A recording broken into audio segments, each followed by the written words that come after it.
Good afternoon everyone, here's our latest video update on Typhoon Bopha or Bagyong Pablo on this Monday afternoon, December 4th. The system has now made landfall and has crossed Mindanao. It's actually moving across the islands in central Visayas. The system was last looked approximately 30 kilometers southeast of the city of Dumaguete, about 50 kilometers north of the city of Dipolog, or about 80 kilometers southwest of Tagbilaran here in Bohol. You can see the island that is Siquijor. The eye of the system is passing just south of Siquijor, so there may be feeling some of the strong winds as of yet. Sustained winds have decreased, obviously, as the system has made landfall in Mindanao early this morning, now down to 130 kilometers per hour with gusts of up to 185 according to JMA. Joint Typhoon Warning Center still has higher winds but is much lower compared to this morning. Remember, the system made landfall as Category 5 Super Typhoon. It is now down to a Category 2, so drastic weakening as the system moved across Mindanao, as you all know, mountainous region out here in northern and central Mindanao, rising to 6,000 feet in some cases, and that has disrupted the inner core, the circulation of the system. Still pretty intact as of the moment, but we are not seeing that well-developed eye anymore. Convection has really warmed, which is good news for the islands out here in Visayas. Although we are still getting reports of widespread rains and strong winds out in this region.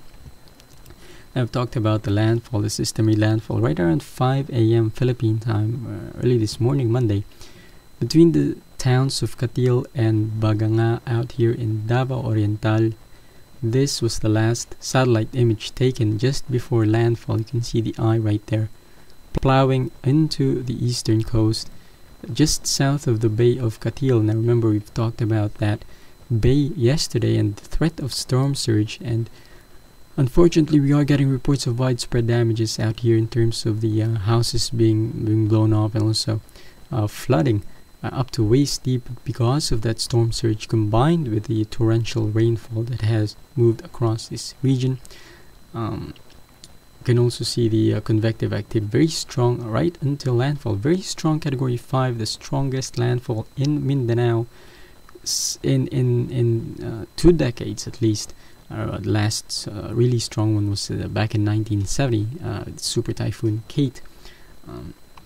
As we all know, the system has really weakened, and this is the latest infrared image that we have. No longer seeing those red cloud tops, which means the cloud tops have really warmed and have really weakened in terms of convective activity. It's still pretty intact. You can still see this storm center, a hint of the storm center just moving south of the island of Siquijor. You can also see the coverage of those convective activities still moving across much of Mindanao, stretching across parts of central Visayas. You are still, again, as I've said, getting widespread heavy rainfall reports across northern coast, across the provinces of Misamis Oriental, out here in Misamis Occidental, and even across parts of Samar and Leyte. And most of those inner rain bands also beginning to push out here across the islands of Bohol, Siquijor, southern Cebu, and southern Negros. And because of the continued threat of this typhoon, we still have a plethora of warnings out by Pagasa for different provinces. We'll go through them one by one, beginning with the signal number 3 out the provinces in red. They are Bohol, Siquijor, southern Cebu, southern Negros Occidental, southern Negros Oriental, Misamis Oriental, Bukidnon, Lanao del Sur, Lanao del Norte, Misamis Occidental, Zamboanga del Norte, and Camiguin Island. Signal number 2, the provinces in dark blue shading: Northern Palawan, Calamian Group of Islands, Cuyo Islands, Southern Leyte, Antique, Iloilo, rest of Cebu, Camotes Island, rest of Negros Oriental, rest of Negros Occidental, Guimaras Island, Surigao del Norte, Siargao, Surigao del Sur, Agusan del Norte, Agusan del Sur, Davao del Norte, Samal Island, Compostela Valley, Davao Oriental, North Cotabato, Zamboanga del Sur, Zamboanga, Zibugay, and Maguindanao. Finally, we have the signal number 1, the provinces out in green shadings: rest of Palawan, Aklan, Capiz, Leyte, Biliran, Davao del Sur, Sultan Kudarat, Sarangani, and the province of South Cotabato. Now please take note that these warnings are from 11 a.m. this morning. Remember, Pagasa will be putting out their public storm warning signals by 5 p.m. right now, so we are waiting those latest update from them. You can check out westernpacificweather.com for the latest signal warnings by 5 p.m. Probably going to be put out by 5:30, so a little bit of delay there. Now in terms of impacts, we've been talking about this heavy rainfall. Looking at this rainfall map, 12-hour rainfall map courtesy of Pagasa's Project NOAA, and you can see this dark blue shadings out here across central and northern Mindanao, particularly across the provinces of Bukidnon and Misamis Oriental. Those colors represent 60 to even 200 millimeters of rainfall. The darkest blue you can see right near Cagayan de Oro City. We are getting reports there of rainfall amounts of up to 150 millimeters so far. More rains are on the way. You'll probably see another 50 millimeters of rainfall, and that is from the weather reporting stations. We don't have reporting stations in the mountains, but probably we do think the rainfall amounts out in those mountains are probably double than what we are seeing on the ground and also on populated areas, which is pretty bad news because we do know those water will eventually flow downstream, again rising the major rivers over their banks, so developing situation out in that region. In terms of the city-specific rainfall forecast, look at this data from Cagayan de Oro. They had recorded 60 millimeters of rain in a span of 30 minutes. That is mind-boggling, to say the least, in terms of how heavy and how torrential this rainfall is. They eventually recorded 150 millimeters in the past 8 hours. So pretty heavy rainfall out there, and also going through the other city here in Gingoog City in Misamis Oriental as well, getting some rainfall rates of up to 10 millimeters in just 15 minutes. So very heavy rainfall there as well. They have also recorded up to 60 millimeters. And I just want to round down actually through the going back to the map data that we have so far. Bukidnon has recorded about 80 millimeters of rainfall. Davao City around 60. Cagayan de Oro, the high spot, got around 160 millimeters.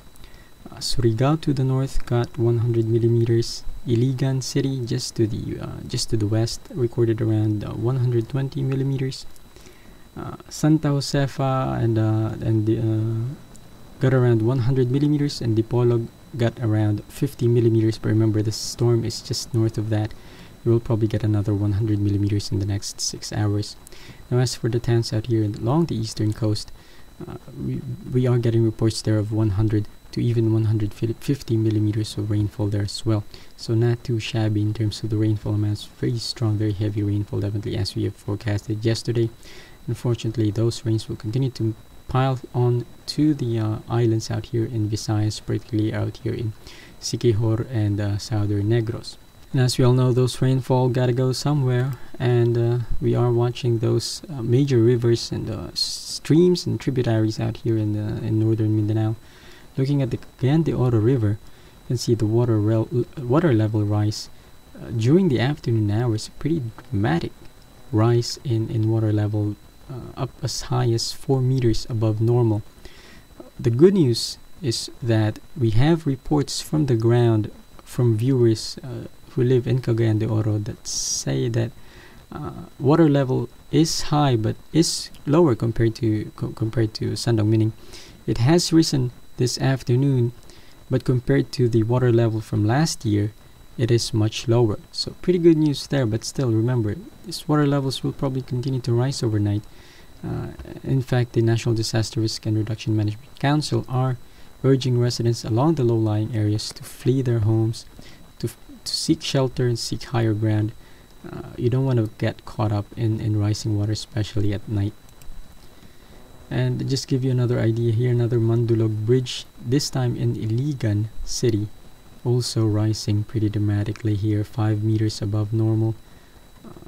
That will definitely cause some widespread flooding along the bank, so just watch out for those. And finally, we have San Simon Bridge. This is west of Cagayan, upstream, and they are recording a rise in water level there as well. Now, some of the rivers that we have been watching has crested, meaning some of them have crested, meaning they have reached their peak level and are starting to level down. We don't know if that's a trend or it will rise again later this evening. It's definitely something we need to keep watching. But in terms of effects, we can't really give you an idea. Those are just numbers. It's really hard to fathom, really hard to visualize the impacts of the system without looking at videos and images. Fortunately, we are getting some reports from you guys, from our viewers out here at westernpacificweather.com. We have set up this interactive update and news stream post, which includes videos and images that have been sent to us from our viewers out in Mindanao.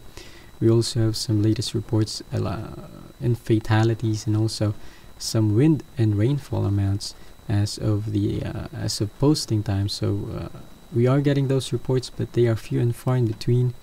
If you have your own pictures or images or videos, please share them with us.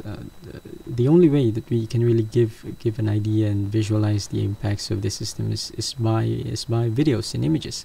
We can spout numbers, but in the end, it's this ground reports, this eyewitness reports that really help our viewers from around the world see what is really going on out here in Mindanao. Again, if you have something to contribute, please share them with us. Email me at philippineweather@yahoo.com or at robertspet@westernpacificweather.com. You can also leave comments on our YouTube page and also here at westernpacificweather.com. Again, we appreciate all those help and contributions from you guys. And finally, we now take a look at the latest forecast here, beginning with Pagasa's latest forecast. Again, taking the system generally west-northwestward now, across the southern tip of the Negros, south of Dumaguete, and probably in about an hour from now. It won't give the system time to re-intensify, which is good news because it is making another landfall. However, once it hits Sulu Sea by later this evening and tomorrow, probably intensify a little bit more, perhaps keep that in typhoon intensity for at least another day or so. And Pagasa is taking this system right across Northern Palawan as we move into Wednesday morning, and eventually by December 7th, by Friday, the system is expected to move out into the South China Sea or the West Philippine Sea. Finally, we have the Japan Joint Typhoon Warning Center's latest forecast track, also taking the system just south of Negros Island, south of Panay by tomorrow morning, Tuesday, maintaining this as a typhoon right up to Saturday morning, passing through Palawan as perhaps a Category 1 or Category 2 typhoon, staying well from Mindoro though, and staying well south of southern Tagalog's Metro Manila, which is good news, although they will still probably get some light rain showers as the system's outer rain bands continue to impact this region. Finally, we have the Japan Meteorological Agency, nearly the same forecasts as JTWC and Pagasa, again taking this system across Negros Island later this evening, passing through Sulu Sea. They are also expecting this system to re-intensify a little bit before making its second landfall here in Northern Palawan by Wednesday afternoon, north of Puerto Princesa. Something to keep in mind here. But still, those heavy rains and strong winds will continue to impact parts of Panay Island, Iloilo. Forgot to mention that they will be experiencing some heavy rains as well, and also actually parts of northern Cebu and even Leyte. Probably get and other islands out here in central Visayas and southern Luzon, probably gonna get some light rain showers as we head into the next 2 days out here as well. And by the latter part of this week, by Friday, Saturday, and Sunday, expect the system to slowly die and spin off out here in the South China Sea or the West Philippine Sea. We've talked about this yesterday. The waters here are much cooler compared to the Philippine Sea. Not enough energy to really sustain this system. And we are also going to be seeing dry air and cold temperature coming in from China because of that monsoonal flow from the northeast.